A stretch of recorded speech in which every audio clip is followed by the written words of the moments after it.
അത് ഇത്ര കഷ്ടമായി പോയിട്ടോ. ഓൻ എത്ര വിഷമം ഉണ്ടാവൂലേ. ഇപ്പൊ വൈറലായി കൊണ്ടിരിക്കുകയാണ് ഒരു വീഡിയോ. ഐശ്വര്യലക്ഷ്മി എനിക്ക് കൈ തന്നില്ല, സംഭവിച്ചാവുന്നല്ല. അവർ 3 തവണ ഇന്ന് എനിക്ക് തിയേറ്ററിൽ വെച്ച് കൈ തന്നാണ്. പിന്നെ ഒറിജിനൽ ആണെന്ന് പറയില്ല, അത്രക്ക് ആർട്ടിഫിഷ്യൽ ആയിട്ട് കാണിക്കണം. എന്തുകൊണ്ട് മീഡിയ ഇങ്ങനെ കാണിക്കുന്നു? ആളുകൾക്ക് വേണ്ടത് ഇതാണ്, സാറ്റിസ്ഫൈ, മറ്റുള്ളവരെ വേദനിപ്പിച്ച് എന്റർടൈൻമെന്റ് ചെയ്യാം. നീ വിഷമിക്കാണ്ടിരിക്കും. എനിക്കെന്ത് വിഷമം? എനിക്കൊരു വിഷമമില്ല. 3 തവണ എന്നോട് മര്യാദയ്ക്ക് സംസാരിക്കുകയും കൈ തരുകയും ചെയ്താണ്. അത് മാത്രം മീഡിയ കാണിച്ചില്ല. ഇതാണ് മീഡിയയുടെ എത്തിക്സ്. ദേഷ്യമില്ല. അവര് ഞാൻ ചേട്ടൻ കൈ കൊടുക്കുമ്പോൾ അവർ വളരെ ബിസിയാണ്, അതുകൊണ്ടാണ് അവരങ്ങനെ പോയത്. ഒഴിവാക്കിയതല്ല. വെറുതെ കിടന്ന് ഉരുളാതെ ആശാനെ.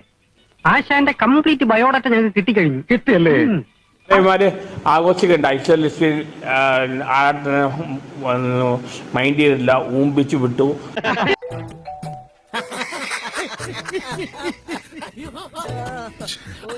വയസ്സുകാലത്ത് ഓരോരുത്തന്മാരുടെ ഓരോ പൂതികളെ.